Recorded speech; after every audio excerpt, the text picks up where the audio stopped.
show me wherever you want to take me, movie, and I'm with you.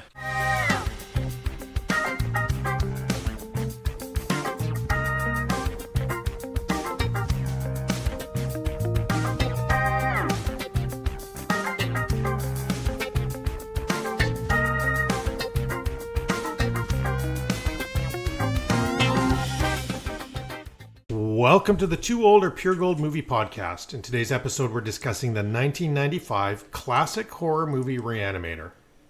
The format of our podcast, two Gen Xers rewatch beloved movies from our youth to find out, are they really as good as we remember?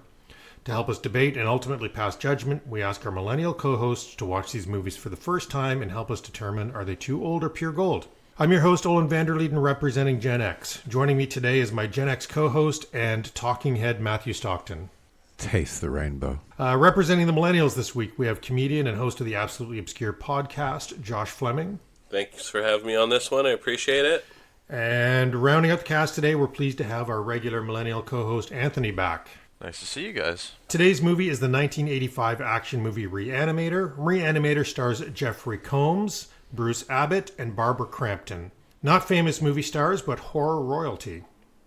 The movie was directed by Stuart Gordon, who made the jump straight from experimental stage work to cult cinema with this, his first ever movie that he directed, then spent his career carving out a loyal niche, adapting literary horror and offbeat genre stories on his own terms. Oh, horror royalty. I thought you said horror royalty. Oh, yeah. Invite me on when you have one of those movies on. That's a different podcast. This movie was written by H.P. Lovecraft, a prolific author of cosmic horror stories, usually with themes related to the fragility of humanity. Wow, I did not know that he wrote it. Yep. The tagline from this movie poster is, "It will scare you to pieces." Not bad. IMDb describes the film as, after an odd new medical student arrives on campus, a dedicated local and his girlfriend become involved in bizarre experiments centering around the reanimation of dead tissue. It's a little clunky. It wasn't just me. So for those of you that have not seen the movie, I asked my 94-year-old dad to watch Re-Animator and summarize the plot. And I have to tell you, he watched it with my mother. So my 94-year-old dad. But anyhow, let's hear what my dad thought of that movie. Herbert is a medical student who has invented a serum that can reanimate deceased bodies. He and classmate Dan Kane injects a corpse, which comes to life, but who unfortunately kills the dean. Herbert understands Dr. Hill wants to steal his invention, and so he clobbers him with a shovel and decapitates him. Next, West reanimates the head and the body separately. Dr. Hill's body then takes his own head and the notes and goes to the office. The dean West then injects Dr. Hill with a lethal overdose. The movie ends. Okay, so first I got to give a shout out to my dad. So, this is an authentic segment. He really watches all these movies. On this one, because I've seen it before and I know what's in it, I said, Dad, for this one, you can just read up on it and give me just a really brief plot summary because I don't want to put you through that. Nope. He is dedicated. He insisted on watching it. I love him. I don't know why he made my mom watch it. I wouldn't have suggested that. But. You don't happen to have her take on it, because I would love to hear that. I should get that. Okay, well, the first thing I want to ask you guys before I ask for your reaction is when I put the titles out, this movie had the most reaction from the cast saying, I want to be on it. So you guys both really wanted to be on this episode. Like, obviously you've heard about it. What have you heard? Like, have you guys seen this movie before? I haven't, and I've been desperate to watch. I don't know why I just kind of always had it on my back shelf. I think I was afraid that I wouldn't like it. I know that it's has a big horror fan base, and I knew the reason I knew about it. It was when I started watching Evil Dead's and Army of Darkness. I know it was kind of in that vein. Yeah. So I was there. I think there's even a comic crossover of Ash and what's his face at some point. So I was like. I really wanted to. I figured if it was anything like that, I'd probably love it. Yeah, and I did. Anthony, what did you heard about this film before? I assume you'd never seen it before. What did you heard? Yeah, what did you heard? It's been reanimated. Can only be one smart one on this podcast, Mathew. I've never heard of it per se. Like I've I always would type in like horror movies of the 80s, and you see a big list come up, and it was always kind of one of those top ones. So it was in the back of my mind, and just I like the artwork of the old movies where they kind of have like it's stylized art, Yeah. and it kind of got me interested in wanting to watch it. And yeah, it was a fun experience. Let's put it that way. Okay. Mathew, had you ever seen this before? No. Oh my God. I'm bringing a new film to the group. I love it. What did you think of it, Mathew? It's Frankenstein rewritten by a guy who'd absolutely ruin your startup in 6 months. Yeah, like seriously, like what I wrote here is it's startup culture with the syringe. Someone who thinks consequences are a scalability problem. That's a really interesting take on this because you're absolutely right. Yes. Right, and we'll talk about the humor in it later, and the humor is so smart because it's the film. There's a distance to the humor. The film itself is sort of like laughing at Herbert West, and it gives us that distance because it's so radioactive, this film, that if you didn't have that humor that acts sort of as gloves to protect you a little bit because it's so dark. But no, I watched this and I'm like, this is a excellent film. Yeah.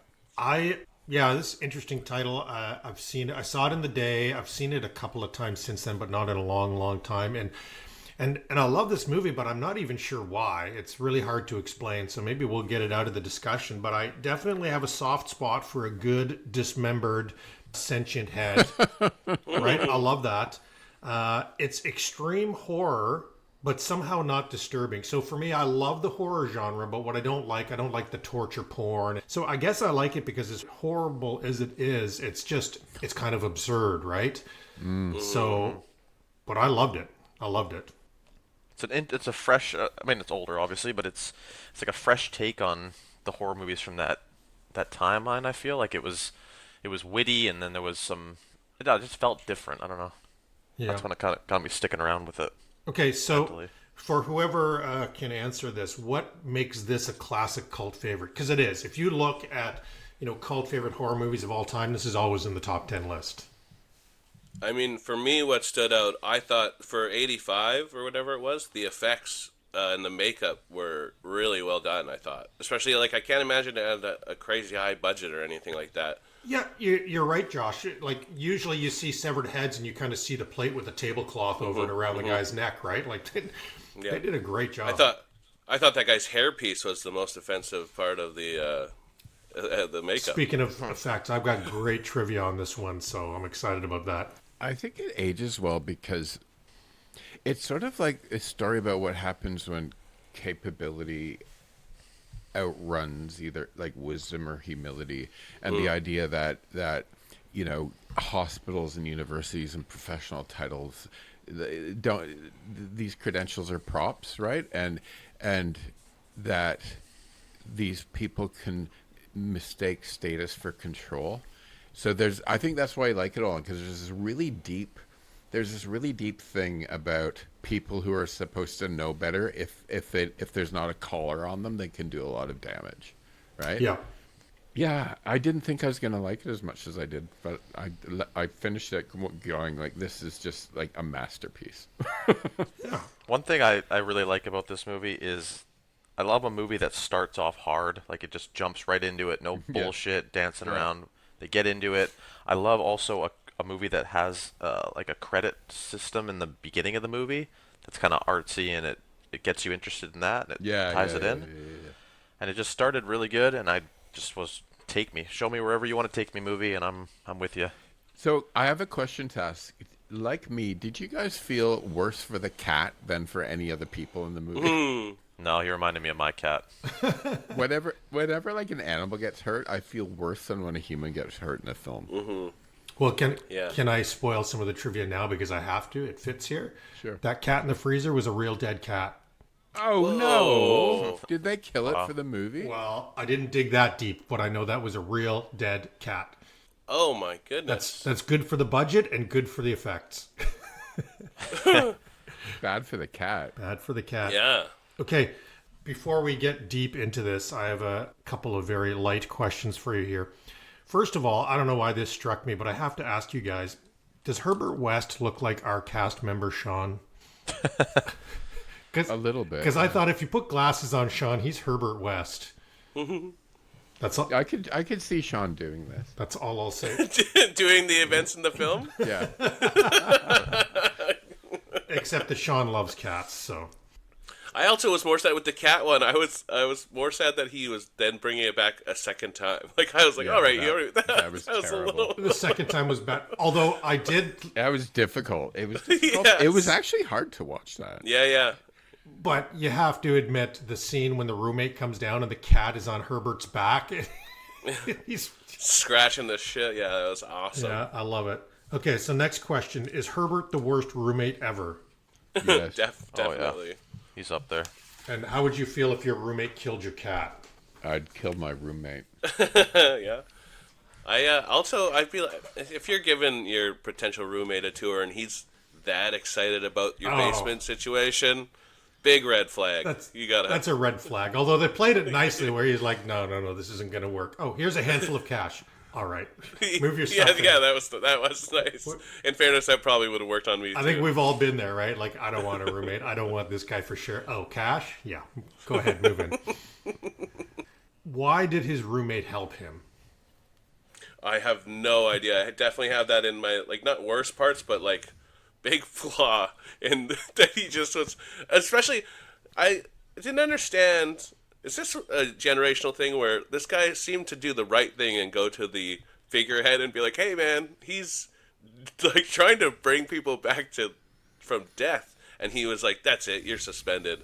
It's is that where that comes from? That's generational. It was totally what we did in the day. We're just like, oh, I'm the dean. I have lots of power. You're just an idiot student. Get out of my office. Yeah, I didn't like that scene either. It's like, what? I don't know why he would do it first off, and the dean's reaction, I guess it was because he's banging his daughter, but because he didn't. That's what I assumed, but I feel like he didn't know that yet. But I think he didn't know that yet at that point. I think he's just a rude dean. Yeah. Or we just call him Dean. Now I'm shitting on the education system. So I want to ask you guys, do you think maybe this is one of the best B movies ever? Yeah. I think I have a hard time. It might be one of a 5 out of 5 for me. I think I really, really enjoyed it. Well, Would that be a 10 out of 10? Well, I just go by Letterboxd, but yeah. I listed some of my favorites. So Evil Dead, The Thing, Videodrome. I think these all count as called favorites because they weren't successful in the box office or until much later. But yeah, I think this is one of the best ones ever. But I had another really interesting thought while I was watching this is you got a bunch of unknown cast members, like I said, horror royalty, but they've never done anything else. Does a movie like this work if you substitute real actors into it? Or is this part of the charm of it? Because I was trying to think, if you took someone like Christopher Walken and said, you're now Herbert West, is the movie better or worse? That's a great point. I feel like sometimes that does help when they're a little unknown. Yeah, and Jeffrey Combs is he just Herbert West, it's camp but not accidentally, right? He's clinical and petty and arrogant and funny and totally unhinged. I don't think anyone else could play him, to be honest. He did such a good job. yeah, he was the real bright spot of the movie for me. He was the shining star. Without that character performance, I don't think it's the same movie. Yeah, I think definitely there's Dr. Hill and Herbert West, those actors, I don't know that you could substitute anyone else. That's what I was going through in my head. I don't think it works with big actors. This has to be a B movie. This would never be a huge box office hit, and you couldn't pay those stars. Yeah. Okay, so then why do you guys think this was a cult favorite? Was it the gore, the effects? Yeah, I think the practical effects, Yeah. the body horror was really good, but not over the top. It was just It was a perfect good amount. mix. Yeah. And I think it was good as well because there's a moral in it. It's like Frankenstein in some ways. This is why Frankenstein lasted so long, because there's a big moral lesson in it, right? And that makes it worthwhile, and that's why I think it was so loved and why it's still totally relevant, right? It wasn't just a gore movie. It's actually there's a real moral issue that's portrayed in it, which is great. Yeah. You guys know I have often strange questions. But as I was watching this, my next question was, if you were a severed head and you had control over your body, is life still worth living? Because I kind of liked when, he woke up and he's a severed head, and then his body came over and took his head and walked away, and he instructed it. But then I thought, I don't know, like, better off dead? Yeah. I mean, you can still see the world. You can obviously still, like, girls and stuff. So the first thing that comes to my mind is I'd give myself a blowjob.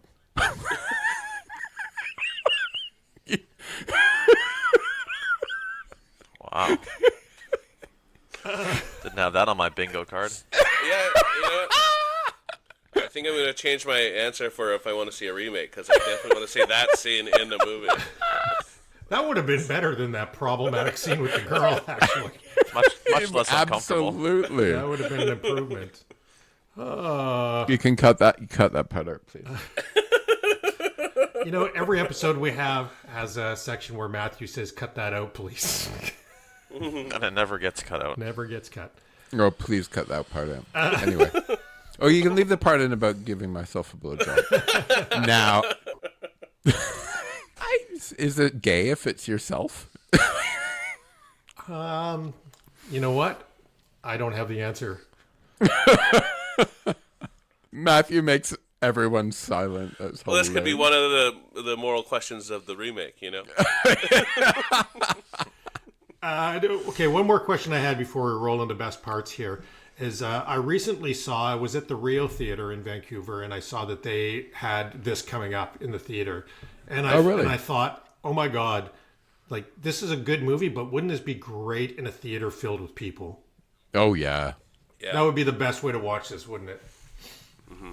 Anyhow, okay, best parts. What do you got? Jeffrey Combs as Herbert West. I like the DIY gross out ingenuity of the entire thing. Yep. The practical effects are hands-on and frankly gleeful. Like they were so obviously practical effects, but so lovable because of them, right? Yep. And it's like the movie said, what's the most wrong thing we can do next? And they should take my tip if they ever, if they ever Take your own tip. Take your tip. And the tone control, I think the movie walks, it really walks that tightrope between splatter, satire, and straight-faced horror, and doesn't fall off. It just does it so well. So those are my best parts. Yeah. I think for me, like, I know we were talking about the effects and stuff, but honestly, one of the best parts I thought was the Foley throughout the whole thing. All the squelches and everything. Like, when he was explaining the pulling the scalp like an orange peel, that sound when he did that was insane. Oh, Josh, I had in my notes the exact word squelching. Squelching sounds, 'cause it was perfect. And I had just overall music, graphics, and effects. Oh, like no.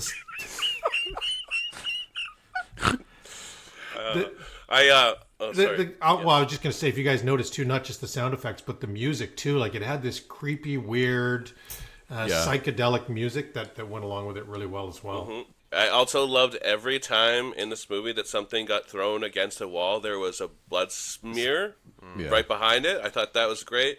And the last thing I'll say that I really, really loved was, I think it was the cat scene where they were fighting it off, but the lighting in it, that light got like knocked around and it kept... Yeah. Which, I mean, it swung for far too long. I don't think it would swing that entire 10 minutes or whatever it was. But I thought it looked really nice. Yeah. Yeah. Very cool. I really liked the music, the composure, whatever you call it. That was really good throughout. The lighting in general, like, there's lots of scenes where it just felt really claustrophobic and hidden in the shadows, and obviously the practical effects are great. I love the one scene near the end when they're fighting all the zombies, basically, and then the cop just sticks his head in and he just runs away. That's perfect. Yes, shout out to the security guard. That guy was great. Yeah. Smart. Oh, finally. the pacing was good. It was lean and mean, and it just it kept going, and it was like it was afraid to make you like sit there and think about like ethics for more than 10 seconds, and then it moved on. Right? It like it gets you from the very beginning right to the end. Yeah. Yeah. Well, the opening scene, it starts right in. Like the first Yeah. thing he's doing is reanimating somebody Yeah. with the exploding eyeballs. Oh man, I forgot about the eyeball. Yeah, that's great. Yeah, that was gross. One thing I really liked, just a very subtle part, but when he put the severed head on that stand, like on that spike, I just thought it was a nice touch. You're a scientist who's talking about, healing people and reanimating people, and you got this head carefully reanimated and you just go, boom, stick it on a spike. Hilarious. Yeah, it was good.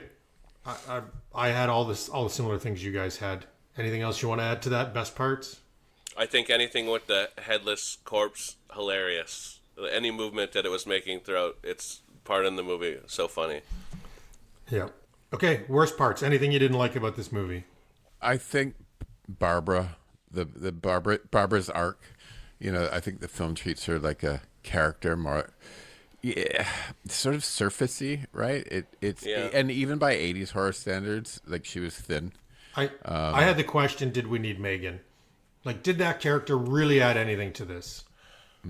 I think it just tied Kane to the Dean, sort of like they tried to make that like a little side story. Yeah, I think I felt out of nowhere that the Hill was like, also I'm attracted to your young daughter. I was like, where did that come from? Yeah. That's wild. But Yeah, it felt like some of the sort of sexual provocation shocks feel now they just feel kind of adolescent and I think it brought down the film's intelligence a little bit on those moments. Josh, Yeah. There was a few scenes too where I felt like it just jumped ahead and I felt like I missed something, but they just kind of it just kept going. Yeah. So But, good pacing, but also just really fast sometimes. Yeah. Yeah. I also thought it was hilarious that this guy's name is Dr. Carl Hill. And, the lettering on, like, your glass doors when you're a doctor, it was 3 separate lines. It was like, Dr. Carl, in giant letters. I was like, it was insane. It's hilarious. But why do you think that was? I don't know. They only had one size of letter at the sticker store that day, so they were like, whatever. Maybe they were trying to show his vast ego. Yeah. Oh, interesting. Yeah. Oh, Well, he was a great you character. almost make me think. He was a great character. He played creepy so well. And, I think having him perving on the young girl, I think that just helped establish him as being just Gross. Yeah. Also, the one question I had about the whole headless part, why did jumping a blood bag into the tray, like, soothe him? That was He was slurping it up through his neck arteries. Yes. Yeah, that was strange. I mean, I have to say, if you had a severed head all of a sudden that you weren't expecting and you had to feed it and keep it alive, I mean, you're not going to water it. Like, you have to do something, so... Fair enough, I guess, yeah. I mean, I probably would have made him a smoothie or something and see if that worked. But, no, that was good. I wanted to, on the Dean, so the guy that played the Dean, what made me laugh is I thought he was such a terrible actor as the Dean, but once he was Zombie Dean, I thought he was such a great actor. It was fun transformation. Yeah. Okay, let's roll into favorite lines then. You're talking about life and death, and I'm talking about the maintenance of cellular structures. I don't know why, but I really like that line because it's sort of like that scientist's mind, like forgetting about humanity. You know what I mean? And it works. And those are the 2 lines I remember. Yeah. I don't think I took a ton of line notes, honestly, but it was more because I was just like, I was really invested in the movie. I agree with you. It was like it just flowed, right? It wasn't like the punch, like the slogan lines for the posters, right? There weren't a ton of really memorable lines in this, but I got one, which is, "Who's going to believe a talking head? Go get a job in a sideshow." That was nice. Great. Yeah, he had some good lines. But I agree with you guys. Like sometimes when the movie doesn't take away from the movie, but sometimes when it's as entertaining as it is, you kind of pull yourself out by stopping to write the notes down. Yeah. Like I didn't want to do that for this one. Yeah. Yeah, me neither. I agree. I didn't want to look down. I liked, you killed him? No, I gave him life. Because actually, you cut his head off with a shovel. I would Yeah, that's actually a great line. I gave him life. It just shows how fucked up this guy Yeah. is, right? Well, that's just it. I love even his when he first tries to do the human and he injects it with the CCs. And then his next, he's like, "Well, that didn't work. I know. I'll pump more into him." It's like this is wild. I feel like you should not be practicing medicine. They made great choices in this film. Yeah, he didn't really think his whole plan through because he'd keep making these zombies and they try to kill him. And you're like, what's your plan after you wake him up? We need another zombie. It's He sort always of looked at it like a success. He's like, "Great, I'm almost there." it's like he had competence fetish or something, Yeah. right? Like I did it, I can do it. Like we're just completely ignoring the fact that like if you like licking razor blades, you're gonna, just insanity, absolute Yeah. bonkers. Yeah, no, it's a great character. Like, yeah, clearly insane from go Yeah. right at the start. Yeah. Okay, well, I will tell you guys how this movie did. What are you expecting here? How well or poorly do you think it did? Like, is this? Oh, I think it did God. poorly at the time, but it's done well. Yeah. Well after Yeah. the fact. Yeah, least, yeah. I'd agree with that. I'd say it just didn't do anything at the time. Okay, It probably made money because they didn't spend a lot, but it wasn't big at all. I would guess. well, let's find out. According to Box Office Mojo Worldwide, Re-Animator was the 140th biggest earner at the box office in 1985. What, is that out of 141? Well, the trouble is, Box Office Mojo actually typically goes only the top 100. Like, you really really got to dig because it gets down to really bad movies. Out of Africa was the leader at the box office this year, and Re-Animator was beat by other horror films in this year, including A Nightmare on Elm Street 2, Fright Night, Yeah. Friday the 13th, and Cat's Eye. So this was a genre when horror movies were very popular. Yeah. It was beat by everything. It was also beat by Mathew. It was beat by White Knights. Yay. And it was beat by Porky's Revenge. Just for the Boo. record. I've never heard of White Knights. Oh, We you're we okay. did it. You did an episode? Yeah, skip You'll it. be fine.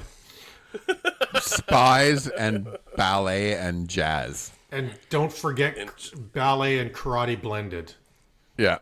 Okay. It's not. I don't know how to feel.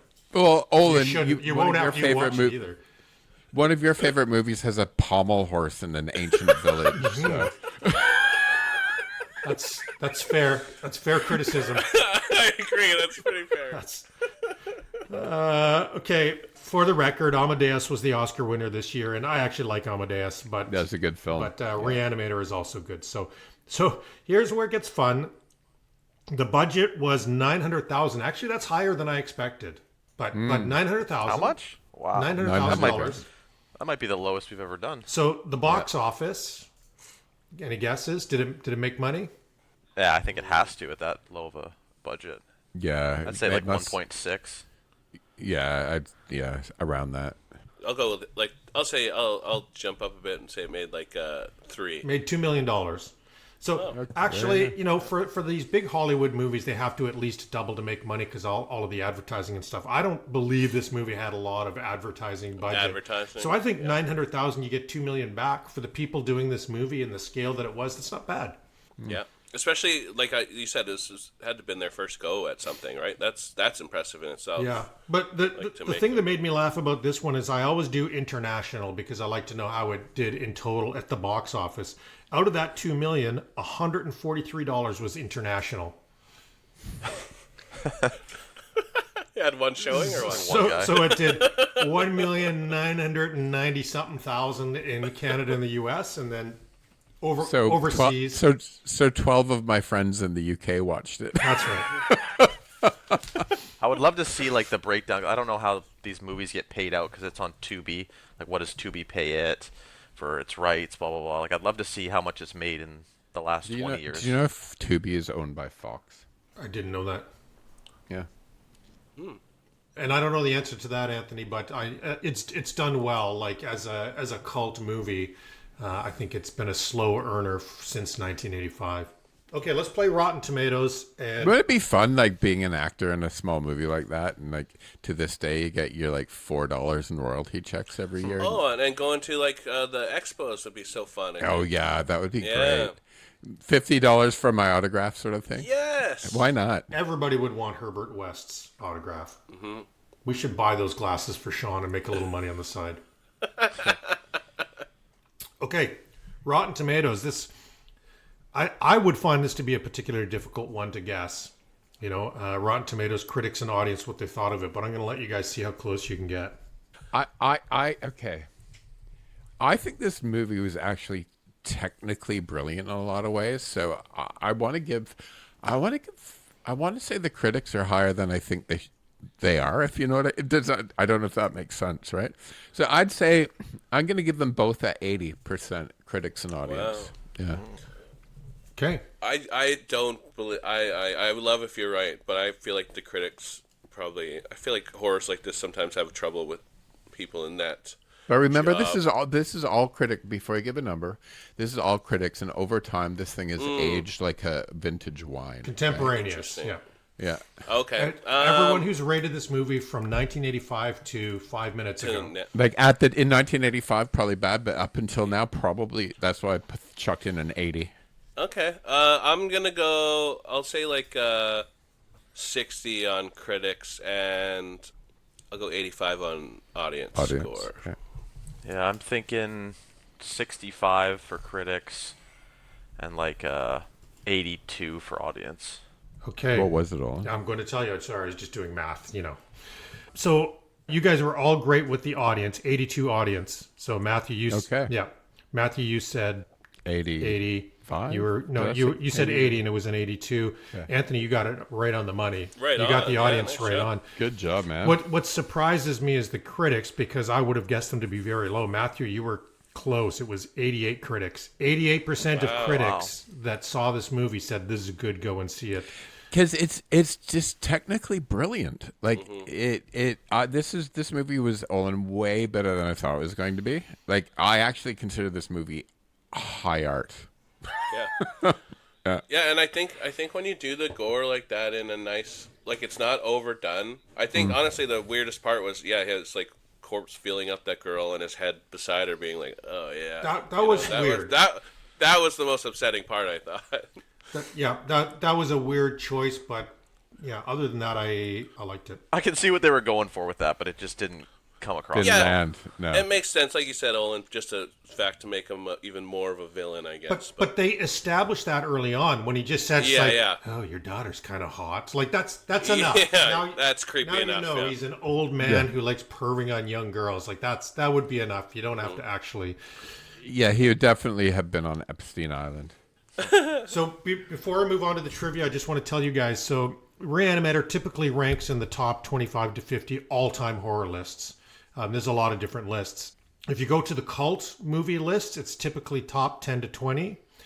And it's often like top 10, sometimes top 5. Specifically, if you're looking at 80s horror movies where it's the strongest, it's often like top 5. So it's a well-respected movie. And that critic score just blew me away. I would never have guessed that. 88% of critics.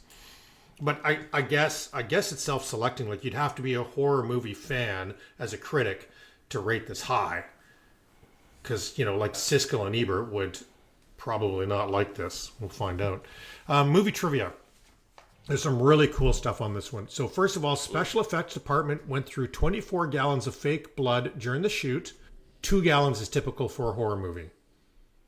Yeah. Wow. 28 gallons. Wow. H.P. Lovecraft never really liked his Re-Animator stories, and the only reason he wrote them is because he got $5 per installment. H.P. Lovecraft was like mid-1800s, right? Like this is old stuff. Yeah, I listened to a lot of Lovecraft stories on podcasts because it's now free usage, so a lot of people record them. He has some good stories. The call of the Cthulhu, you know that one? Mm-hmm. Yeah. David Bowie once met the cinematographer from this film and told him it was his favorite movie. Wow. I can see that. The Miskatonic Medical School is the same building as Cyberdyne headquarters from Terminator 2. Whoa. Yep. That's cool. This was the first time glow stick liquid was used in a film. Oh, love that. That was another thing I wanted to say for my favorite parts. Is I love the ooze scenes. Yeah. Making it glow was a really nice touch. Like if that had so simple. Yeah, such a simple touch. Originally, they wanted to shoot this in black and white. I think they made the right choice. I think they made the right choice. Oh, but it was almost black and white in some ways. Very dark. If you know what I mean. Yeah. Yeah. Yeah, I think it has enough, like you said, Frankenstein qualities. I don't know if that one had been one too far, maybe. Who knows? What year was it supposed to be in the movie itself? As far as I know, it was the year it was in, which was 85. Because was it just me, guys, or did it kind of have like a 1950s feel to it? It had a 50s feel, yeah. Interesting. I never clocked it, but Yeah, me neither. The first cut of the movie was 2.5 hours long. nice. I would love to see the uncut, just out of That'd be curiosity. great. And for some reason, I like this. Barbara Crampton told Entertainment Weekly that she won the role of Meg because the girl who won the first round, turned it down after her mother read the script and said, "Oh no, you're not doing this." Oh boy. And lost her opportunity to be in a cult classic. Yeah, And- that's why I would lie to my parents about it. Yep. Actor David Gale, so he's the guy that played the severed head. His wife divorced him shortly after this film. In the DVD audio commentary, the rest of the cast suspects that the scene where the reanimated body of his character attempted to rape Megan was the cause of his divorce. Oh, that's dumb. That's like when your girl's mad at you because she dreamed you cheated on her or something. Well, in fairness, maybe she was just looking for a way out and saw her opportunity. Maybe she caught him giving himself head. That'll do Oh, it. head, get it? Give yourself head. Yeah, we got it. Thanks for spelling that out. That just occurred to me after I said it. Well, I'll say it again. I mean, David Gale really was a convincing creep. And maybe too convincing. That's probably what happened. Woke or joke? I think there's an obvious one here. Anyone want to state it for the record? Sex assault from a dismembered head? Yeah. Yeah, the whole female character. Yeah, it's a boy movie in a lot of ways. Even before Dr. Hill was a severed head, keeping a folder with napkins and hair Gross. of the dean's daughter. Yeah. Oh, yeah, that was wild. Yeah. Yeah. See, they didn't need that scene because they really established him as a freaky. Yeah.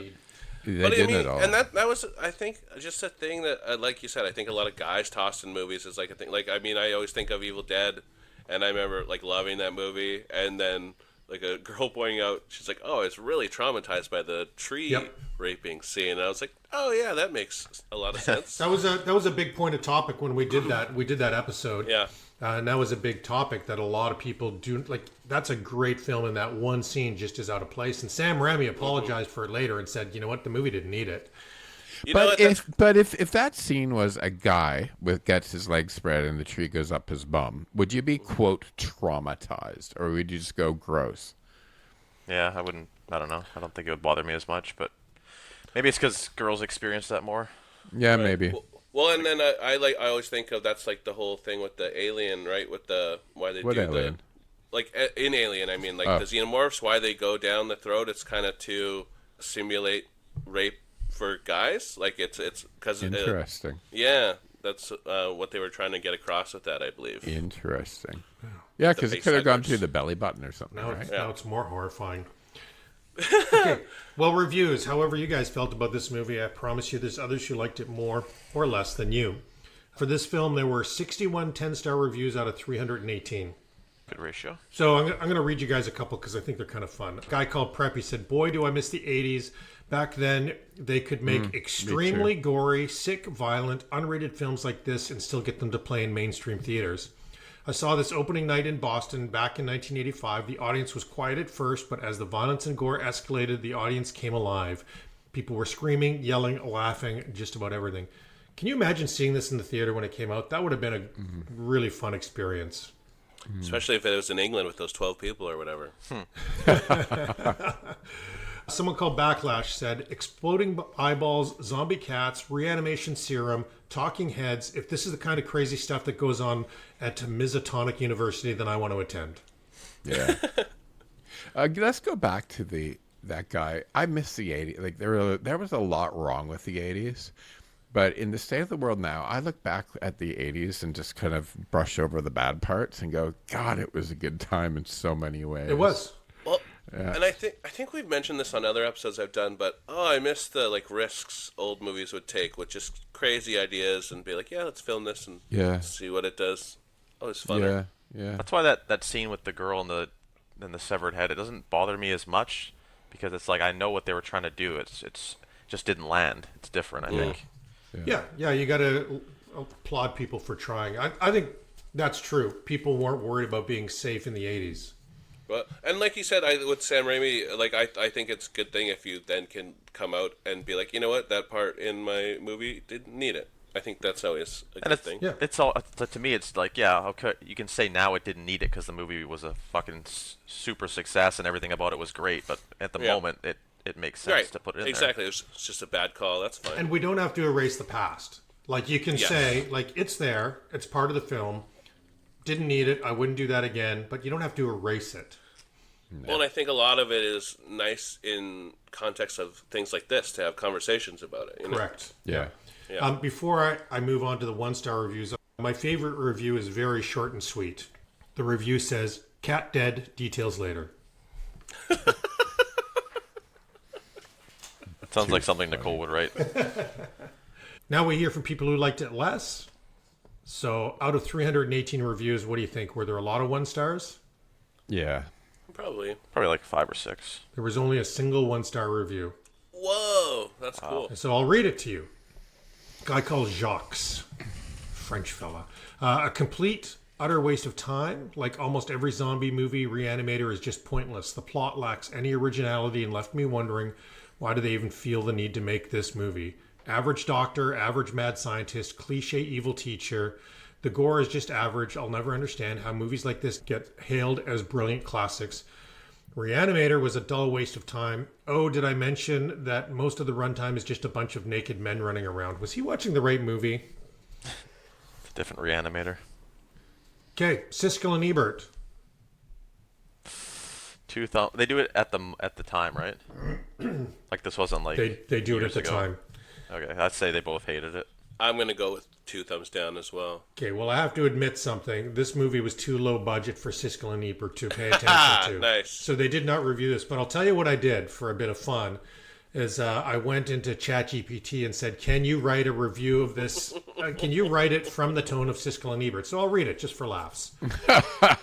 So artificial intelligence Siskel said, Re-Animator mistakes shock for substance, piling on gore and juvenile humor without offering much insight beyond its own outrageousness. Thumbs down. Artificial intelligent Ebert said, while the splatter is excessive and often repellent, the film's manic energy, dark wit, and Jeffrey Combs' committed performance gives it a strange originality that earns respect. Thumbs up. Well, that sounds sort of like them. Okay, does this movie deserve a remake or sequel? So I think we know it has sequels, but did this movie leave you wanting more? I think is how I'll phrase the question. I'm going to watch the sequels no matter how bad they are. I'm excited. Yeah, I think a modern remake would be amazing. I think I'd rather see a continuation of the storyline in like the next generation, kind of like they did with like I'm thinking like Ash vs Evil Dead, the show or whatever, something like that. Well, just as a benchmark, so they did Bride of Re-Animator in 1989, and on Rotten Tomatoes that was a 43 and a 46. Yeah. They did Beyond Re-Animator in 2003, which got 55 and 40. And then in 2017, they did a Herbert West Re-Animator remake, but there was no Rotten Tomatoes score, so I don't even know how it did. Olen, did you find any of the facts, like the story about how they were going to make one about the president? I did see that. In the mid 2000s, yeah. And I believe it was supposed to be George Bush inspired, obviously, that he was getting controlled by a second in charge, like a Cheney kind of thing, and they apparently the government kiboshed it. They're like, no, you're not making this. Yeah, you're absolutely right. They had that planned. Well, my thoughts on this. I couldn't have thought this would make a great graphic novel. This just, as you said, Anthony, the poster is so cool. This is one of the best horror movie posters of all times. It looks really cool. Anyhow, I like it, and it's really made me want to go out and watch those sequels again. I know I've seen them. I don't remember them at all. Obviously, you can't touch this. This is just a nice, tidy entertaining package. But I do want to see more from these characters. I think this is going to be like a pretty frequent rewatch in my library now. I don't remember how the sequels go, but I would love it if Dr. Hill came back. I think you have to. Like, you could just take his head and put it on someone else's body. I would say just don't even need him. Just do the fake mannequin head on top of the body. That was so funny. Him sneaking into the morgue with the fake head and just a mask on. Oh, hilarious. That was great. Talking through the bag and it's all muffled. That was awesome. That was hilarious. Okay, well, we're at the end of this podcast. Do you guys think this movie is too old or pure gold? Pure bloody gold. Yeah, pure gold for me as well. Pure gold. It's gold like the Re-Animator juice. Fluorescent gold. Fluorescent Pure gold. neon gold. Yeah, I loved it. It was a strange movie. I'm glad you guys liked it because I think this is... I don't think you can go into this expecting that everybody's going to like it, right? And the funnest part of this... But we did. But we did. We've spoken. It's good. So, pretty cool. Guys, thanks for joining us.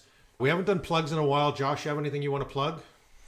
Yeah, you can still watch it. Still doing my podcast, Absolutely Obscure. We'll have to figure out some new recording things in a little bit, but we still got a few episodes in the can right now. But yeah. Nice. Mathew, anything you want to plug? Men over 40, get your prostate checked. Okay. Anthony, you're going to start a business with Re-Animator juice? No, I just want to plug my ears anytime Mathew brings up his teenage sex stories. Okay, good plug. Olen, please do take that part out. You're just jealous they couldn't reach yours. As I always say, Mathew, until you learn to edit, I've got control. I know, please. I'm very bad at self-editing, especially when it's sexual jokes. Matthew's gonna kill you and then reanimate you to edit it. Yeah, now reanimate, now edit. Just my arms. Okay, thanks, guys. Thanks for having me on. Sweet. That was great fun. Yeah.